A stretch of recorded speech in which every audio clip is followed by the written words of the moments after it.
Another one? What's with these guys?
Hello, everyone, and welcome to Red United TV.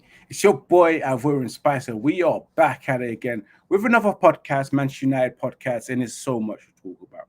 As you can see in the title, Marcus Rashford, Jadon Sancho, Alejandro Garnacho, and of course, Antony with Tyrell Malacia all went to Manchester United wanting out of the football club. So much to talk about. I've got the guys in the background that will join us in a bit. Well, I just address you guys. Make sure you guys smash that like button, share across all social media platforms. And of course, become a member of Red United TV by clicking on the join button on YouTube as well. Support the channel, subscribe. We have reached 10,000 subscribers. Brilliant.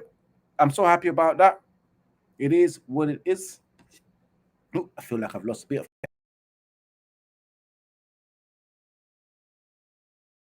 of.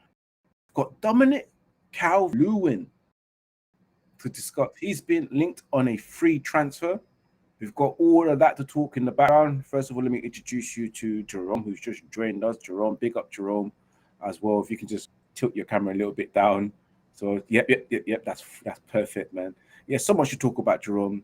5 players wanting out, or did Manchester United tell them to get the hell out, which we did read that Ruben Amorim has told the board and the CEO that 5 of these players cannot be coming back for pre-season tour. Manchester United have announced that the 5 players that want out have been instructed to come back later on and explore moves around other clubs. Like I said before, Marcus Rashford, Jadon Sancho, Alejandro Garnacho, Tyrell Malacia, and Antony have been told to come back later just in case they're not been able to find any suitors. And as you know, Rashford earlier on yesterday said apparently he never asked to leave, but his number has been given to Cunha. So that's just basically Manchester United telling him, get the hell out of our football club. We no longer want you. First of all, let me introduce you to Uche and Jerome. Let me get you guys feeling how you guys doing. Obviously, it's been 1 week where Manchester United have done absolutely nothing in the transfer window. And then towards the end of the week, we get 5 players wanting out. Gyökeres going to Arsenal. And of course, Manchester United linked to Dominic Calvert-Lewin. What a horrible weekend it's been for us. What a horrible week at all. No progress in the hunt for fixing Manchester United to make them great again. Jerome, how was your week? How you been? Yeah, man, I've been blessed, man. Big up Avorin Spice, big up Richie. Yeah, the weekend was blessed, man. You got to just enjoy life and try and forget about the trials and tribulations and struggles of United. But yeah, it's a new week now. hopefully we can get some developments with player sales and player incomings. But yeah, like you said, it's been an underwhelming last week with United in terms of activity. Like you said, like we've literally done absolutely nothing. But then again, I do think that player sales is going to be just as important as incomings. So it's good that the club have set their stall out in terms of naming the 5 players, as you mentioned, that they need to basically go and find a new club. And they've just basically told the world that these 5 players want to leave, which is a big thing to do, because usually those sort of things are kept private and in-house. But because they've literally told the world that these players want to leave, I think their position at the club is untenable now. Like, surely there's no way back for them at the club. And if they do come back because no one wants them, surely they'll have to either be sitting in the stands or playing in the reserves, because as a club, you can't come out and say these players want to leave the club and we've extended their leave to give them a chance to find a club and then take them back. It just makes you look weak as a club in terms of leadership. So hopefully those 5 players, which is just to name them, Rashford, Garnacho, Antony, Sancho, and Malacia, for their sakes and their career, hopefully they've got their agents, their PR team, family, friends, whoever, to try and help them find a club. Because at the moment, we're not seeing any concrete offers coming in. It's just a lot of noise, but no developments. So it's going to be an interesting next couple of weeks. Hopefully, we can get the Mbemo deal over the line. I know a lot of the guys think that we should walk away, but I think that we're just too far in now. When you spend so long on one transfer, it's like 4 or 5 weeks. You just have to get over the line now. If they're going to walk away, that should have been done 2-3 weeks ago. Get your one offer, take it or leave it.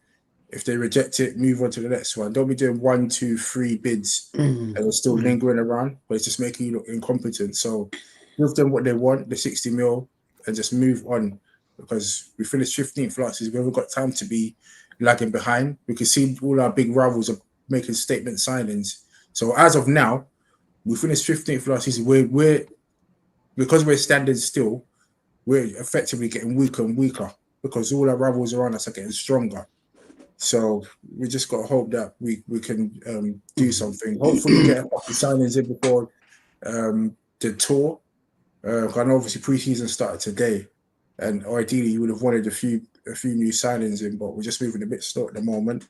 But hopefully, just be being optimistic that there's more discussions behind the scenes on players that we might not know about, that's been like broadcasted to the media. That's the only thing I can hope on at the moment, because all we're hearing is Dominic Calvert-Lewin free transfer, and Bemo talks are continuing, and it's just getting a bit jarring at the moment. Yeah, it's just getting a bit jarring, what Jerome said. For those who watch, smash that like button. Of course, share across all social media platforms and become a member. Of course, we've got Red Tinted View saying, did anyone really expect things to be different this transfer window with the same owners still here, ultimately still making the final decisions? Man. I thought this season would be a bit different because certain players got told to leave and all that kind of stuff. The Cunha was like, bang, it happened. But the Buemo is what it is. But Uche, let me get to you first of all before we continue discussing these 5 players wanting out of Man United, which we will dissect each and every single player. But Uche, what's your thoughts overall, and how did you feel about this? All right, I'm feeling like $1 million because the preseason is about to start, and that means football can actually return to our screens again. It's been a boring weekend most time without football, so I can't actually wait to see something to look forward to. At least we call that in anticipation of what we actually need. Now let's go down to what we have on the table. Now, having 5 players leaving, I think, like we already know, that Ruben have actually made things clear, and this is what I call player power and manager power at play. So there's no new thing. A new manager wants to take over the back room and be the person in charge. That is a power move. So we can see that. But what I don't understand is, which someone actually told me again, is the 5 players that we're looking at, see they're the problem. They were not. I don't think, apart from Garnacho, They were not there last season. So how for the remain, I think the other Jadon Sancho the whole season and the other they were half not of the there. season So from January to May.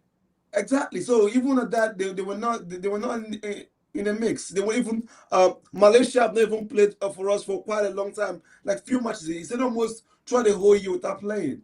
So I one thing I never noticed about Ruben in terms of this kind of situation is we're tired of scapegoating things. We're tired of painting a picture that is not there. We're now having 5 players taking the whole of the media space as if these were the problem. They have nothing to do with the problem. This place was never in the mix in the first place. And now you've cost them money. What happens to you come back? Yeah, you know how United Numa do their things. The player will leave. Simple. We're coming out to make up, and this is what we keep saying to our last season. You're coming out in the press to say that your players are not good enough. So what do you expect? That means you're really giving them the blame all through the season that they were not good enough, and you still expect to have a goodbye from it. You can't have a goodbye from that. I've seen players do real good business, even when the players having problem with the club. They still do good business. Who could believe that Lukaku will still do good business with Chelsea? Who could believe? After all they did with both the interview, they still did good business. So why is it all different? So when we're actually shifting the situation, I keep saying it before that the environment needs to be clear, because I think we are breeding something that we're not really proud of, and we are the monsters because that's what we made. If you look at all these players, they keep going the same pattern every single time. So it's a good day. Fresh legs are into the building, and I can only hope for the best, because I know if I actually put on several things that will tell me that this is not going right, I'll actually be as if I'm all neg. No, I'm not all negative every single time. I like W's. I like to win, but sometimes we need to make things clear that this is a pure destruction. These are not the problem. If you ask me any single day, I'll still tell you that the players are not motivated to play under Ruben. That is just it. Because the same motivation in Europa when it matters to them only, and the one in the league is different. And he knows that the only way is to get these players out of the way, put in your boys who actually work for you, and they go with. So it's player power and managers. That's what I play. And right now, Ruben is the owner of the back room. He has just shown it to everybody that he is the boss. So let's just see what's going to unfold in the coming matches. That's all I have to say. Let's just see what's going to unfold. And for me, the only thing I can say, what you just said there, Butcher, big up for what you said as well. I felt like the players, not that I don't think the player wants to play for Ruben. I feel like the players don't want to play for Manchester United. Ever since Marcus Rashford told me that from the start of the season of his performances and disinterest, calling in late, calling in sick, and when he's not sick and all that kind of stuff. So his issues started from the start of the season. So he was probably done mentally with Manchester United. Antony is a different story because we know that he doesn't have to. I don't think he's right for the Premier League in terms of his qualities and his skill sets. Yeah. He struggled in the Premier League for 2 seasons in a row, and going into his 3rd season, couldn't really get games. With Malacia, you're right. Malacia's nothing. He was being an injured. He came back. So it's only right for him to ask for a move away because he probably regressed massively with this injury that he had. Garnacho, on the other hand, is a player that's been involved throughout the whole entire season, but then had his problems with Amorim as well. And just before Amorim came as well with the club and has misbehaved. So it's him being told to leave was expected. And who's the last player? Sancho, we already know his story. Sancho, we don't want him here. We don't want him here. He didn't play. So he didn't even play. What I'm trying to say, all these players didn't even play for him. So they have put an impact on the team already. So we even thinking that bringing them in under your wings will be something we're actually looking forward to. That just to actually see, Really? Yeah, they sell them in January. So yeah, No, was you actually looking forward to them returning back to the squad? No, come on. No, I'm saying, was you actually looking forward to seeing some of these guys return to the squad? As in, like someone like Jadon Sancho, Marcus Rashford, Antonio Malacia, who went out on loan, and Antony. No, because Garnacho. Do you know what it means that at this point you have 5 players in your hand and there's no many asking prices? That's really bad PR. That's bad business. Because how can a player in the caliber of Rashford, having played phenomenal over these years, having a double at his debut at Europa, so you can't tell me with all this that he has in his books, caps for England, and all of a sudden he's just there with no club just because of how we actually portray the whole situation. This is, if you look at it, is it the first time we're having a player that having that kind of situation? You need to up your business. You still have to do business. Regardless, you need to have to see Victor Osimhen having a problem with Napoli. Why couldn't they allow him go for free? Why couldn't they do that? Because no one wanted to pay the fee. What the price tag was already 100 and something before the deal to Gala. They reduced it to 75, around 75 as a release clause. They don't want to play with their business. But when it comes to United, you cut everything loose. A manager will tell you doesn't want, and all of them you just lose badly. Come on, man, you can't lose all money like that. Look at Garnacho.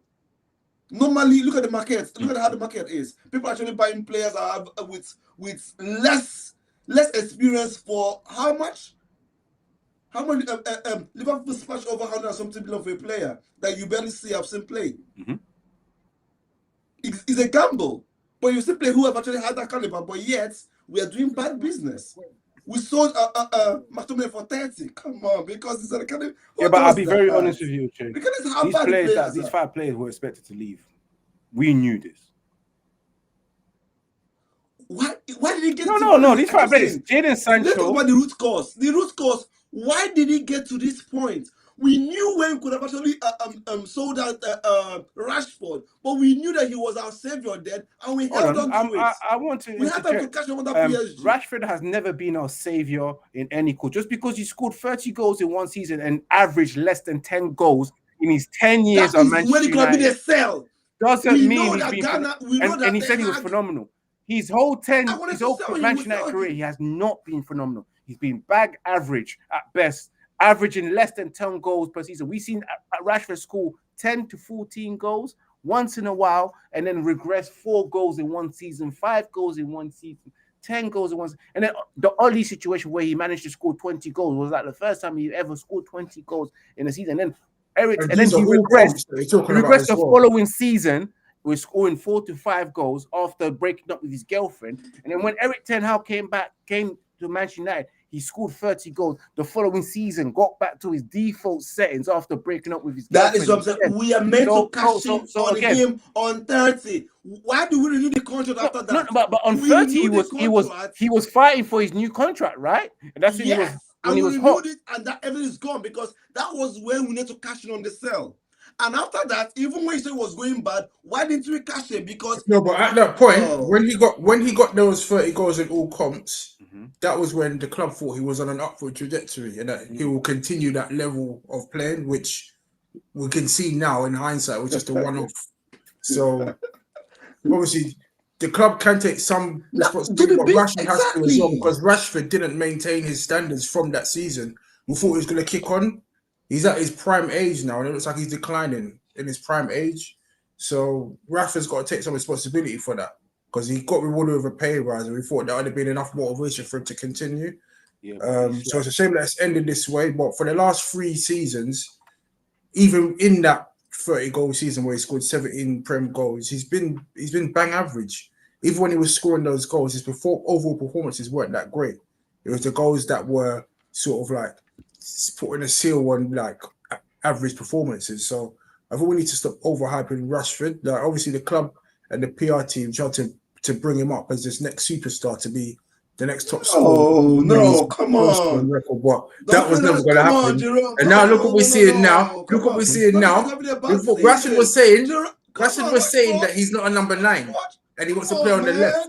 When we were playing Rashford up front, he was complaining and putting up a sulk and not really putting an effort in up front. Now he's talking for Barcelona. He's trying to backtrack and say that his favorite position is number 10. His favorite position is number 9. Sorry, so he wants to play number 9 now. And all the last 2-3 years, he's saying that he's better off the left.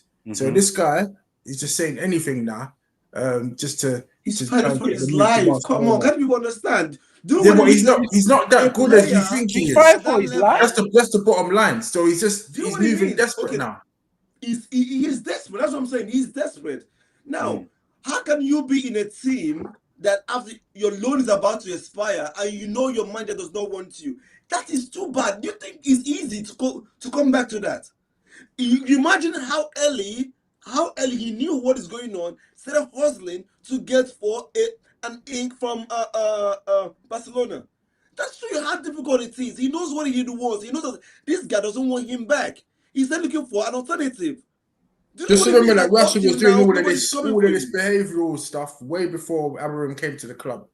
So this isn't something new. This all started from Ollie's, the end of Okay, Ollie's spell. that's what I want you to understand. We keep saying that, yeah, it's all about his attitude. Why do we keep having attitude problems from one player to another in Manchester United You tell every me. single time? You But tell me it's the yet, when you players. go to other clubs, No, that but you don't tell. happen. You don't hear Okay, it. answer that question for yourself. Why do we keep having issues with players? Why do we have players who keep acting up at Manchester United? Is there a Manchester United problem, or is it a player problem? Huh? Is it their attitude? Wait. Because every This season we have explains it. it. This is No, it. no, This no, no, no. explains it. Ask yourself this: If is it the everybody player? passing through a system behaves somehow, do you keep blaming the players or where they're passing through? Please tell me. Yeah, you're right there. I will probably blame where they're passing through and the people But there is and the it? people as well. Why is it like that? And the worst part is that these players, And we Uche, bring and I them from also want to beginning. add to saying that, yeah, even though you see other people jumping the bridge, yeah, doesn't mean you have to as well when it comes to humans. So they choose to behave in this particular way. But Yeah. I'm not surprised that these players that have wanted out, because these are players that was told time ago they need to go. Rashford is one. Yes. He's returning from his loan. He said he wanted to. Oh, Uche, let me repeat this again. He said he wanted a new challenge back in November, December, and again he's asked for a new challenge not long ago. Yeah, He's normal line. I just want to let you know. Line. No, I just wanted to let you know because Rashford told us, but he was trying to deny it. Twice. He wanted out. What Now he's told us again. He's told the club again that he wants to leave. And now he's at Barcelona outside the new camp, trying to get in. Trying to get in a lot of players with no ID. He knows that if he doesn't get that, he's going to be almost done. Because where does he want to go? You have to go to somewhere. He only wants to go Barcelona. So he's basically pricing himself out of a move to another club because Barcelona, they don't see Rashford as their first choice. You can see that they went for Nico Williams. Obviously, he signed a new deal with Athletic Club. It looks like they want Diaz from Liverpool, but obviously instead of Rashford, we all know Liverpool's situation now. It's a bit delicate for them to be looking at selling players. So now it's almost like they've got Rashford as a side man, just sitting outside, homeless, waiting to get some food. So it's always like they just put him on the sidelines and they're just looking at other options. And it might be one of those ones where they go for Rashford in August when the season's already started, transfer deadline day, when all options A, B, C, and D have gone, then they'll go to Rashford. And he'll play. I just don't think they want Rashford as. It's making it look like Barcelona. I don't think Barcelona are that interested in Rashford. If I'm no, honest with you. it's just him. Yeah. It's just to play himself. Yeah. Let me just say a big up review that says attitude issue, toxic dressing room, no leaders or standards. And I believe Red interview is addressing that to the players, and the dressing room has been toxic. What's I going to say? Now, about what you said about the dressing room, do you now think that Bruno is holding that place in order? Oh, we got to Bruno now. Yeah, I know this is. No, because we're talking about Bruno's management, that Bruno's no leadership, no leaders, no standards. Where are we going to look for? You have to look for leadership. Bruno hasn't got any good leadership qualities. He just spends most of his time moaning and complaining on the pitch. It's not setting a good example for the rest of the team. He's supposed to be galvanizing the team when the team's struggling. It's kind of issues. Like it's always like every time we're playing, every time we go a goal down, it's like the game's done. Like there's no one on that pitch. Come on, guys, like focus. Let's get back in the game. There's still 35 minutes left to go. We're not getting none of that. We're just getting moaning to the referee, getting booked, crying, all of this, and then it just all that negative energy just filters all through to the rest of the players, and then we just end up just losing and going out of a whimper. Whereas under previous leadership, like under Roy Keane, Vidic, Gary Neville, every time we went to goal down, we always thought at the back of our mind that we'll get back into the game. Now it's just like once we got a goal down, the game's done. Like we saw that against Spurs in the Europa League final. As soon as it was 1-0, some scrappy goal, we didn't look like ever scoring. Spurs just sat back and just said, "Yeah, you ain't doing nothing," and that was it. Just hold on for a second. I just want to highlight Red Tinted view when it comes to leadership. You need more than one leader. Listen to when King talks. The whole dressing room had leaders.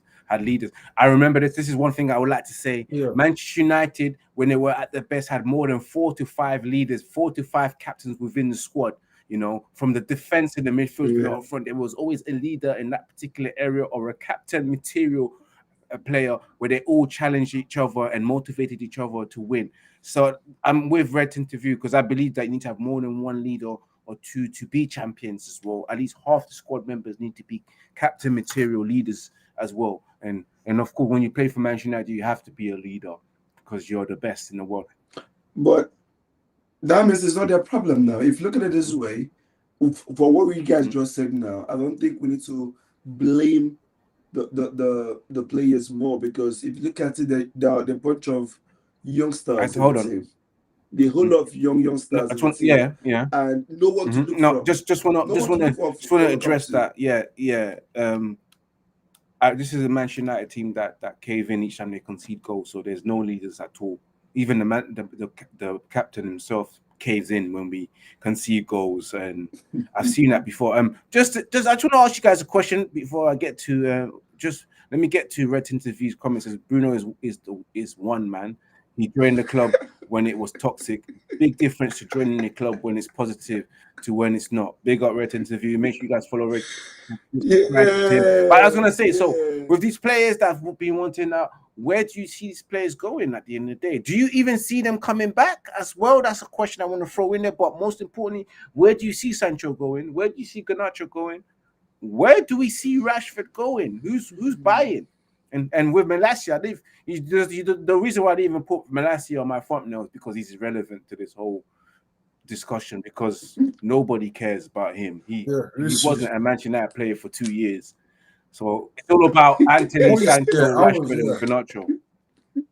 I reckon that Sancho is going to go to Italy or Turkey, one of those teams, on loan. I don't think we're getting money for him. We're not selling him?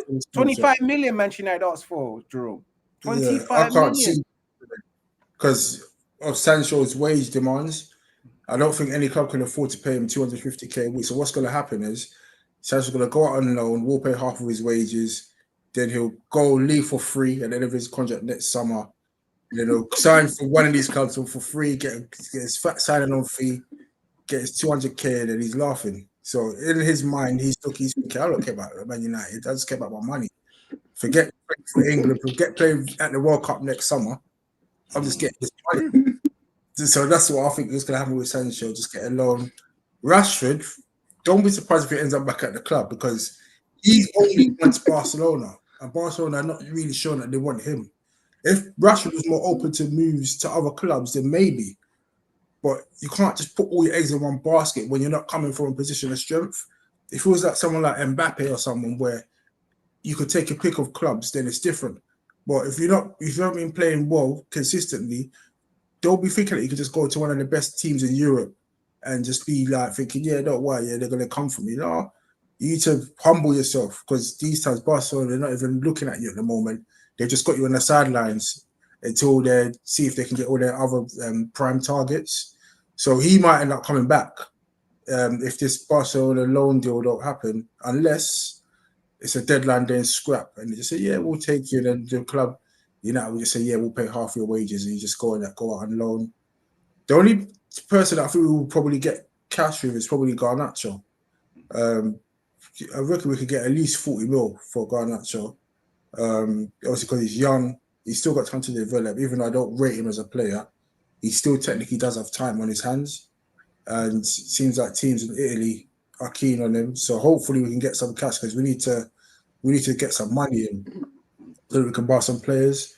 Malacia, I don't know about him. He's just irrelevant at the moment. And Antony, he wants Real Betis, but it seems like they can't afford him. Nope. So don't be surprised if Antony comes back to United No, my problem is, what about his old manager, bro? Why don't his old manager sign him, bro? Eric Ten Hag. He's got 130 million in whatever he got from Versus. Spend that money on Manchester United. Do us a favor. They're in talks. Yeah, that's what. Yeah, they actually have. They're still scouting him as well. Yeah, I think you're right. ETH needs to come and sign some of his players. Take them back. Take them back, man. Literally, ETH is known for buying players that he's worked with and he's familiar with. So why don't you come and take some of his players at United?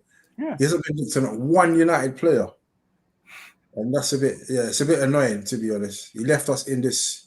Well, I can't blame everything on ETH, but he did leave us in a bit of a mess, and he's not helping us. He needs to help us out a bit. Surely, that's the least he could do. But there's no loyalty.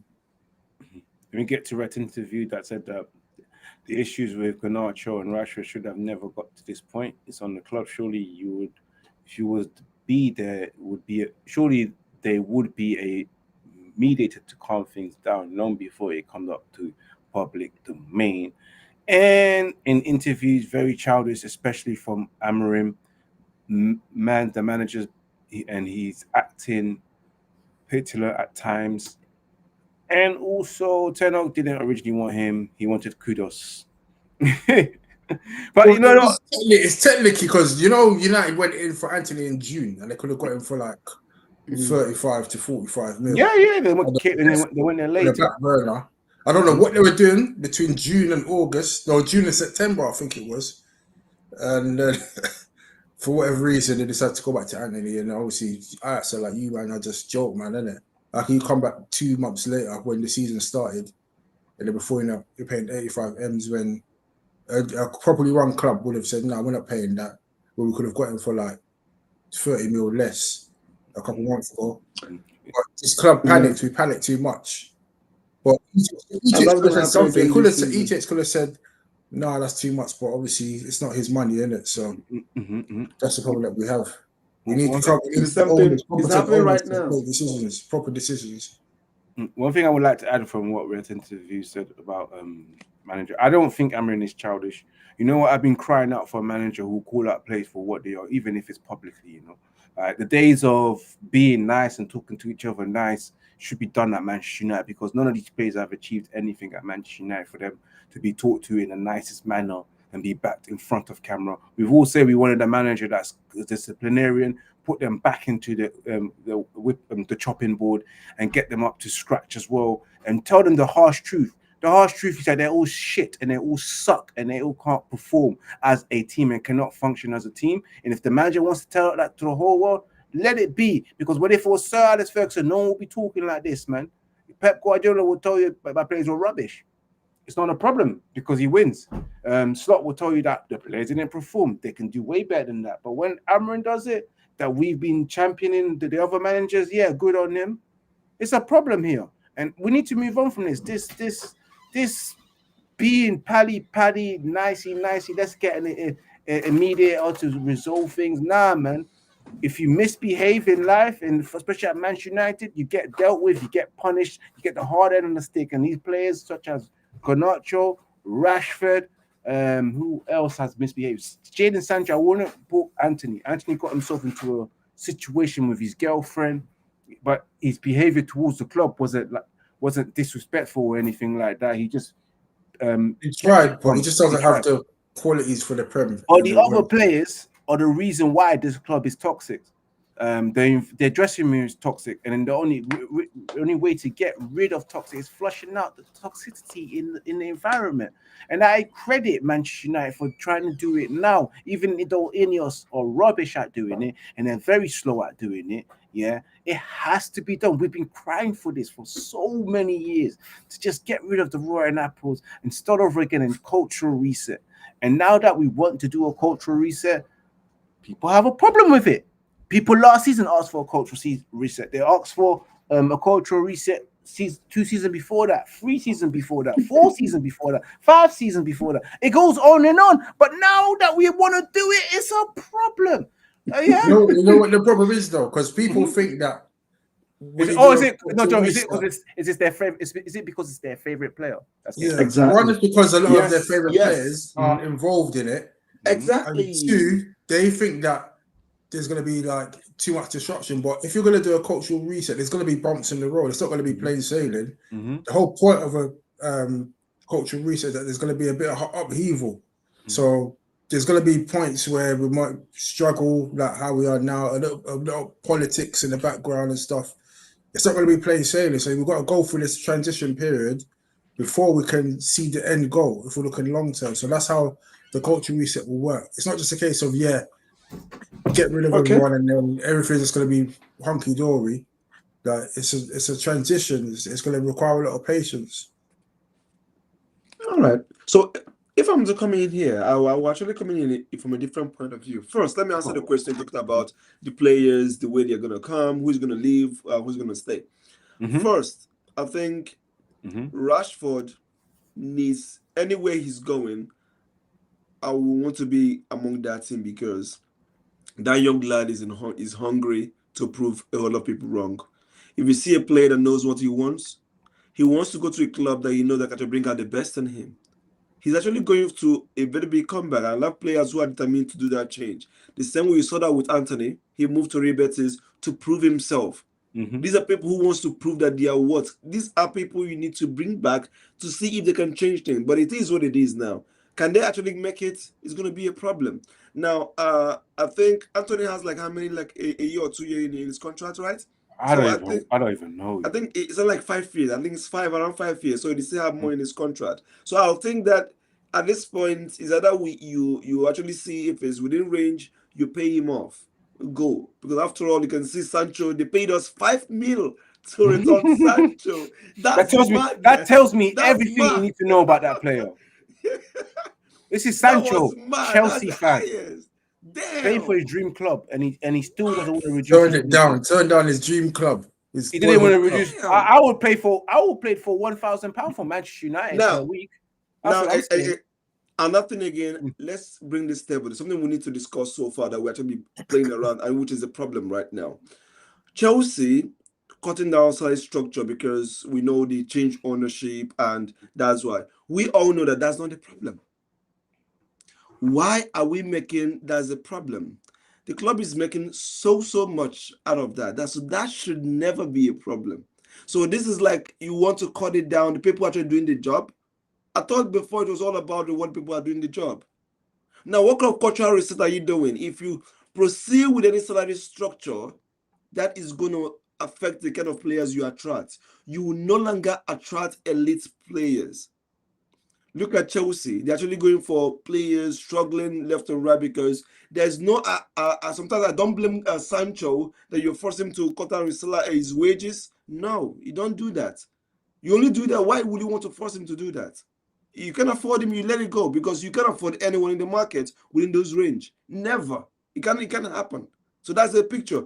And that also brings us to our own discussion in terms of the players we want. We are letting these players go for nothing.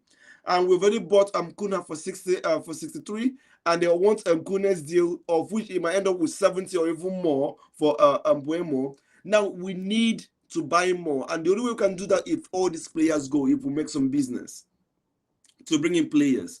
And if we're bringing players, let us just know that we are going to settle with young players who are hungry to work, but we cannot end up with any elite player in the market. The earlier we know that, the better. The same way we're actually going for Gyökeres, I think we should be dreaming that Gyökeres will leave Arsenal and come to United and still take a pay cut. Come on. I don't know what we are thinking. Who will take the pay cut? Because I think he's gonna get a bumper pay rise if he comes to Manchester United. I'm talking about Gyökeres. There's no how Gyökeres is going to come to United. There's no going for Champions League. And we'll still have to compare him to take a pay cut. I don't think so. He won't take a pay cut because I don't think Sporting pays him as much as you think he would. I think if he was to come to the Premier League, this is where he makes his money. That's why he's going to go to Arsenal and make his money. He can make his money at Manchester United. He can't make everything 200. He can, at his level, we all know his level is within that range. Let me just have a That's quick look his to see level. what his wages he's currently on Sporting. Because what I notice right now, we're trying to confirm these players to actually obey by any way necessary. That's what's going on right now. But regardless, we're the one who set the bar like that. So how come? So Uche, it says here that Arsenal have agreed to pay him Gyökeres in excess of £200,000 per week, and we pay Matches Cunha somewhere. That he wouldn't take a pay cut coming to Manchester United. You just get similar or more. You know, Manchester United overpaid. No, we can't get him that. No, if we're going by our standard, we can go over 200. Yes, we can. We've given Cunha close to 200. We've even heard that Ebremo might get somewhere there. Cunha was earning 120 at Wolves on his most recent deal. What are we doing here? So what are we doing? So I just want to say, Uche, we can easily pay anyone £500,000 a week at Manchester United, and it's not going to be a problem because we've done that before with Ronaldo being there, with Rooney broke the record started with Rooney. Rooney was highest paid. He moved on. The Gea was £350,000 or £300,000 a week. So Rooney as well. We've always been there. Bruno is on that salary as well. Rashford is on 300 to 350. We was paying Ronaldo close to £400,000. Alexis Sanchez was paid a lot of money. We can do that, but we would like to stop that. You know, because the players need to earn that. Good. Yeah, we're trying to tap it down a bit, innit? It's gonna. If you need to think with this wages thing, I know the club INEOS they want to put the wage structure down, but that's not going to happen overnight. So this window, there's going to be probably maybe 1 or 2 signings, or we're paying a bit over than we'd hoped for because we're not negotiating from a position of strength right now. We finished 15th, no Europe, so you're going to have to sell the project to these players. You can't just say we're Man United. You got to give them a good reason to come here to say, right, we'll pay you just a little bit more than, for example, Arsenal or Liverpool or Chelsea are paying for the lack of European football, but we'll show you our plans for the next 2 to 3 years that we plan to go back into Europe, blah, blah, blah, and then you pay them a bit more. When you eventually get back into Champions League football, you can start saying, right, we're in the Champions League, we're competing for trophies, we're only offering you this amount, take it or leave it. Because we'll get someone just to feed it back to you guys, Gyökeres is currently on £39,246 per week in pounds at Sporting. He's the second highest. How much is this? Yeah, peanuts. That's why he's forcing this move. So I don't see him taking a pay cut to join Arsenal. What I've read is that he's willing to give money to Sporting. In terms of what he's owed, he said he's willing to take a pay cut. He's willing. What I also read is that he's willing to pay Sporting to get out and move on.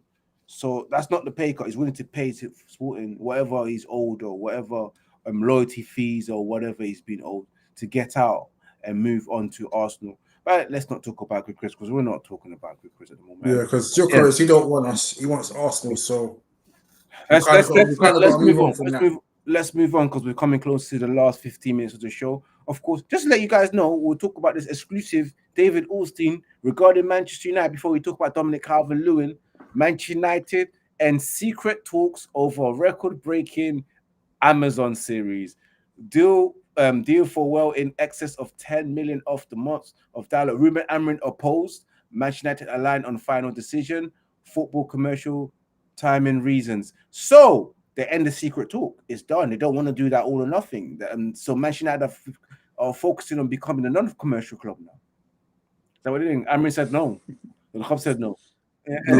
Come on. You have to see. I think you have to do the business. Come on. Yeah, listen. I don't want to see an all or nothing series where Amorim's giving the motivational talk and we still end up losing, bro. And we finished 16th this time. Who wants to watch that DVD? You're scared. We need everything to be in. Don't you want to see what's happening? No. Screw that. I want everything to be in secret. Nothing should be recorded. Manchester United should be. It should be in secret. Like what our rebuild, our culture reset needs to be behind closed doors. No mics. We don't want nothing to be leaked. Remember, we were a club that used to leak a lot of things, from leaking toilets, leaking roofs, to leaking to presses. So we need to change that. But let's move on from that.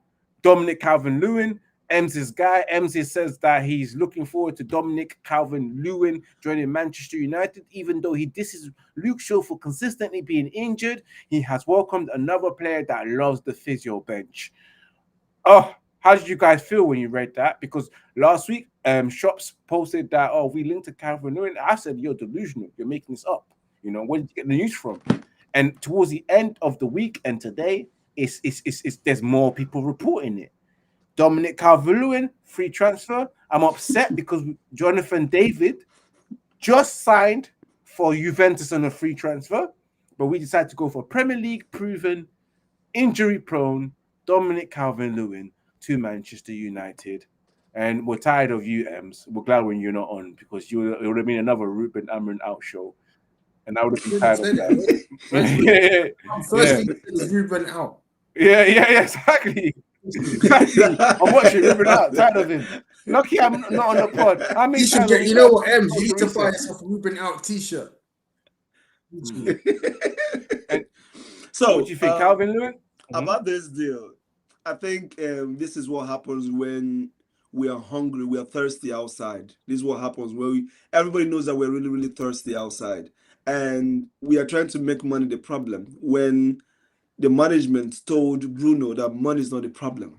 Yeah. We have, yes. I remember he said the club will find a way. We must keep him. We'll find a way. I remember that. So no, come on. I don't even believe all that, man. Bruno's just saying that just so that no one's... No, Amorim said it. Amorim said it. And he said, we will do everything to keep Bruno. The club will find a way regarding the money. Exactly. So there's money. So why are we stalling from bringing Victor Osimhen in this deal? Because Kevin in this situation is just a total distraction because they're actually fronting the players to our faces. That's what I'm telling you. If players can still sell Kevin, why are we not being able to sell our own players? Why are we not marketing these players to be sold? But rather, all you see is they're out of the people are making business. So I don't like to dwell in Kevin because these are part of the things people are actually out there trying to sell their players, and we are here canceling the players and making sure they don't get sold. To what benefit will it benefit us if they don't get sold? They're not good enough. They have attitude, and you want another player to pick them up. Come on, it's not going to happen. That's what I'm saying. The more we talk about even all our players from Onana, they are stuck with us. The earlier we know these players are stuck with us and we're not ready to actually pay them off, we have to find a way to do better. That's just obviously because right now we have been dragging a single deal for over how many? Who does this? If you know you're going to pay 70, pay it and leave. Because that's no. My problem is that people tell us that we have money. I've been constantly saying that we are broke. You don't see the signs. We're very, very restricted. No, it's quite clear. No, the finance very, very restricted. He's the one doing this. INEOS is the one doing this. We have actually seen that it wasn't that it was Manchester United PLC that were having issues on the market. It was in United. Think about the Glazers. They still have to sign off on these deals, even though INEOS are running the football operations. It still needs sign off from the Glazers. No, but the Glazers remember, you put the money in. Of the deal. I don't know what happens when it comes to the signing of players. I think it's still INEOS, you know. I just think the Glazers have become silent majority partners. Do you understand what I'm saying? I know what you're saying. I don't know. I'm a bit skeptical, to be honest, because I'm just trying to figure out why it's taking so long to get these deals over the line. Surely INEOS, as new investors, want to be better than the previous regime. But it seems like it's exactly the same. That's why I still think that the Glazers have got a big influence on some of these negotiations, because it shouldn't take that long, 4 or 5 weeks to sign one player. So something's telling me that there's a lot going on. Maybe there's too many chefs in the kitchen in the background. Give the 63 and move on. Come on, what are you doing? Listen, they need to sell these players. And now they might want more. Now they need to sell these players, man. I believe we are broke. Like, we don't have money like that. We don't have cash. The squad's too big. You're right. The squad is too big. And Brentford want cash for Buemo up front. We don't have that. We want to do add-ons. We made it obvious. When we rushed over to buy Cunha, we bought out his release clause. That was why there was no noise in the market. If not, we could have dragged that in for more than 2 months. We just bought out the release clause. So they said, okay, Buemo does not have one. Okay, So if you're able to do that with no back and forth, come on. And he did even way lower than what he underperformed than to Buemo. Come on, you're breaking the bank, man. And one, they're not ready to sell. That's the honest truth. They don't even want to sell. There's not even like they don't want to sell, it's that they don't need to sell. And That's a big They difference. don't need to sell. The So Premier League makes you a have lot of to money. compel Billions. them to do that. You have to be seductive to actually for them to do that. You have to bring up the money to do that. Yeah. And that's the problem now. And we've shown that we've shown the whole world that yes, we need him. And there's one thing I keep saying they use it as a hook for us is that Buemo said he only wants United. That's a trap. That's a trap. That's a big trap. It means they want you, so you better cough out the money. They want you. That is a trap, let me tell you. Leave it open. Let's see what happens. What do you mean he only wants you? He only wants you to pay the big bucks. What does that mean? It was Mbama wants 250k to come to United. Now, let's not get distracted. If you're able, let's get back to the Calvin Lewin before we end the show. I never got your thoughts on that at all. Let me start off. I'm disgusted. I'm upset. We're linked to Ems's favorite striker in the Premier League that hasn't caused anything. And Manchester United, man, if it's a free transfer, go for the right players. I don't know what Dominic Calvert-Lewin can bring to the Manchester United squad, and I hope this is just false and it's not too. There's nothing too concrete, but things are pointing that this is true. Everyone's talking about it. Everyone is talking about it. It's a distraction. You see, at the end of the day, it's a distraction. Would you welcome this signing? It's a distraction. It's not going to happen. It is not going to happen. I just think it's a pointless signing. We've seen that he's injury prone over the last couple of years. He's just going to come here and get injured and not play. I can't lie. If it's coming here, better it'll just be like you're just giving someone free money, basically. I just don't see the worth in it. And you're right. I agree with you. I don't think it's real news. For me, if it's Calvin Lewin, it gotta be another striker on top. If you're bringing Calvin Lewin and you plan to sell Rasmus Højlund, you have to bring another striker on top. Otherwise, I'm not gonna lie to you. I've had enough of this. I'll say I've had enough of this manager, man. If we sign Dominic Calvert-Lewin, who doesn't fit into what we want in the vision and the rebuild, I'm getting onto the manager. I'm like, I'm looking at the manager funny, like side eye, funny. Right now, I'm thinking if things stay as they are, Amorim should walk. He should walk to avoid embarrassment. Whoa, who said that? You. I said this already. I said this already in the group chat already. The thing say is this: if you call this backing, then we got a long way to go. This is not backing. This is not backing. This is the cultural reset we want. The team has finished 15th with minus 10 goal difference, and so far all we've got is Cunha in, and that was due to a release clause. No. Say that again. The team that finished 15th, that was once 4 points from 4th, just to please Ems. Yeah.